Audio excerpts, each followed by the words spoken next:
Pemirsa, DPR RI mengesahkan 13 komisi untuk periode 2024-2029. Jumlah ini bertambah dari periode sebelumnya yang hanya memiliki jumlah 11 komisi dalam rapat paripurna DPR pada hari ini.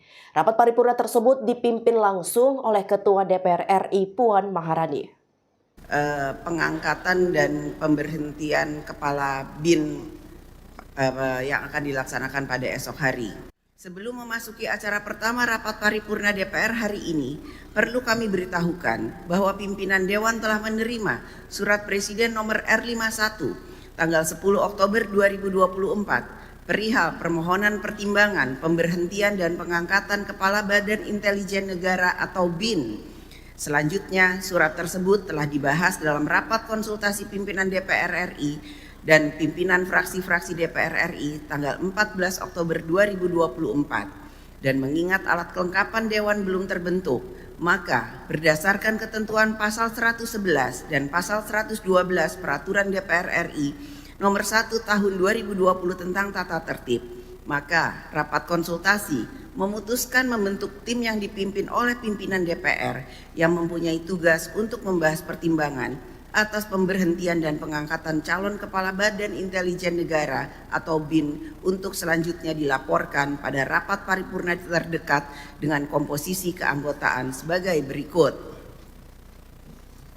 Fraksi PDI Perjuangan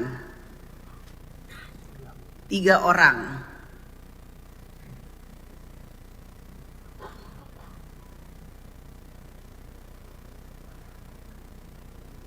Mana fraksi PDI Perjuangan?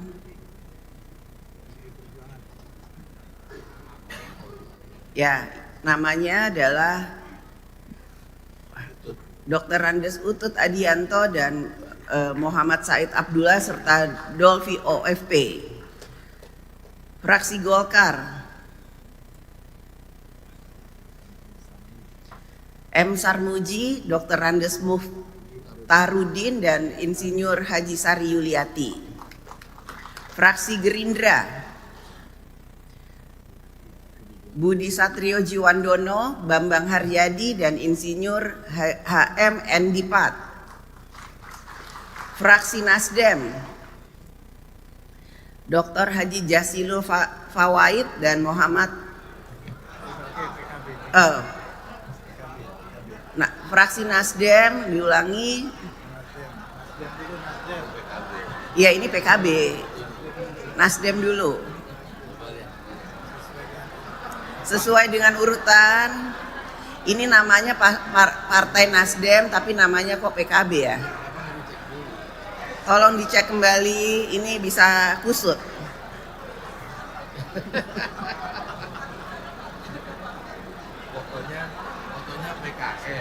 Fotonya PKS, namanya PKB, fraksinya Nasdem.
Agar tidak terjadi hal-hal yang tidak diinginkan, jadi kita tidak tayangkan foto, tapi saya akan menyebutkan kembali nama-nama yang sudah diusulkan untuk ikut dalam tim pemberian pertimbangan dalam pengangkatan dan pemberhentian kepala BIN yang akan dilaksanakan pada esok hari.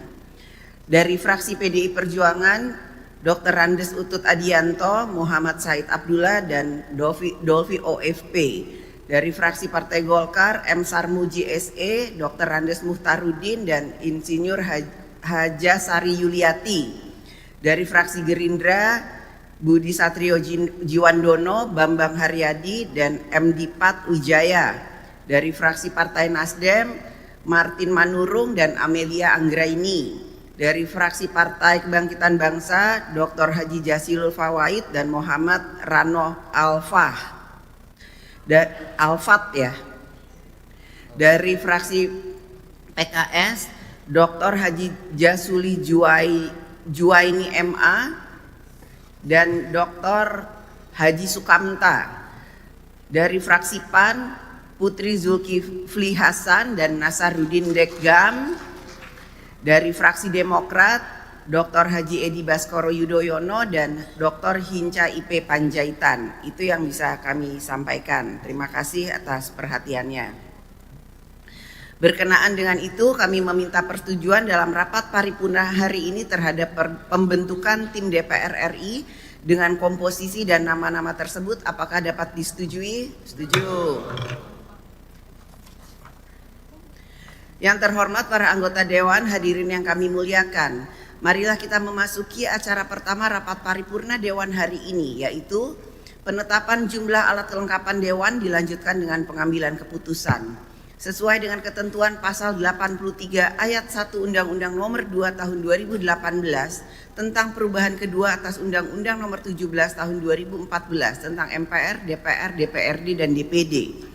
Pasal 23 Peraturan DPR RI tentang tata tertib menyatakan alat kelengkapan DPR RI terdiri atas pimpinan DPR, Badan Musyawarah, Komisi, Badan Legislasi, Badan Anggaran, Badan Akuntabilitas Keuangan Negara, Badan Kerjasama Antar Parlemen, Mahkamah Kehormatan Dewan, Badan Urusan Rumah Tangga, Panitia Khusus, alat kelengkapan lain yang diperlukan dan dibentuk oleh rapat paripurna DPR.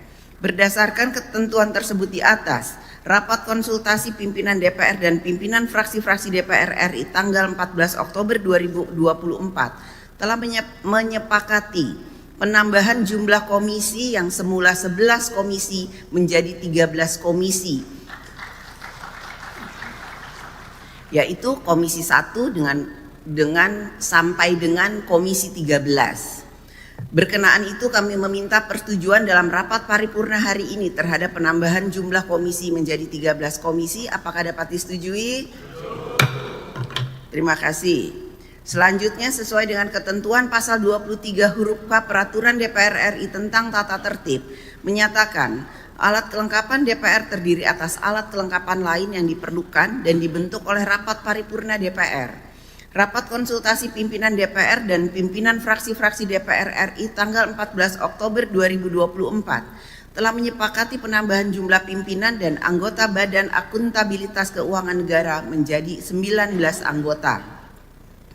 Berkenaan dengan itu, kami mengharapkan persetujuan dalam rapat paripurna hari ini terhadap penambahan jumlah pimpinan dan anggota Badan Akuntabilitas Keuangan Negara tersebut. Apakah dapat disetujui? Terima kasih. Berdasarkan ketentuan pasal 72 huruf G dan pasal 81 huruf J Undang-Undang Nomor 17 Tahun 2014 tentang MPR, DPR, DPRD dan DPD menyatakan pasal 72 huruf G, DPR bertugas menyerap, menghimpun, menampung dan menindaklanjuti aspirasi masyarakat. Pasal 81 huruf J, anggota DPR berkewajiban menampung dan menindaklanjuti aspirasi dan pengaduan masyarakat. Selanjutnya, sesuai pasal 83 huruf K Undang-Undang Nomor 2 Tahun 2018 tentang perubahan kedua atas Undang-Undang Nomor 17 Tahun 2014 tentang MPR, DPR, DPRD dan DPD, pasal 23 Peraturan DPR RI tentang tata tertib menyatakan alat kelengkapan lain yang diperlukan dan dibentuk oleh rapat paripurna DPR. Berdasarkan ketentuan tersebut di atas, rapat konsultasi pimpinan DPR dan pimpinan fraksi-fraksi DPR RI tanggal 14 Oktober 2024 telah menyepakati penambahan satu badan, yaitu Badan Aspirasi Masyarakat dengan jumlah dan komposisi keanggotaan yaitu fraksi PDI Perjuangan 3 orang, Golkar 3 orang, Gerindra 3 orang, Nasdem 2 orang, PKB 2 orang, PKS 2 orang, PAN 2 orang, Demokrat 2 orang, sehingga total jumlah anggotanya adalah 19. Jumlah dan komposisi keanggotaan tersebut termaksud pimpinan Badan Aspirasi Masyarakat. Adapun tugas Badan Aspirasi Masyarakat adalah 1. Menampung aspirasi masyarakat secara langsung dan tidak langsung. 2. Menghimpun dan menelaah terhadap aspirasi masyarakat. 3. Menyampaikan hasil penelaahan kepada AKD terkait untuk ditindaklanjuti. 4. Melakukan monitoring terhadap tindak lanjut oleh AKD. 5. Melakukan tindak lanjut atas laporan masyarakat yang bersifat umum dan tidak mengurangi kewenangan AKD terkait. Dan 6. Menerima aspirasi masyarakat dalam rangka melaksanakan meaningful participation pada setiap tahapan pembahasan rancangan undang-undang. Berkenaan dengan itu, kami meminta persetujuan dalam rapat paripurna hari ini terhadap pembentukan Badan Aspirasi Masyarakat dengan jumlah dan komposisi keanggotaan serta tugas Badan Aspirasi Masyarakat tersebut. Apakah dapat disetujui? Terima kasih. Ikuti terus berita menarik dan terupdate lainnya dengan cara like dan share di seluruh akun BITV. Saya Kiki Anggriani mewakili tim yang sedang bekerja, pamit undur diri dari hadapan Anda. Terima kasih, sampai jumpa.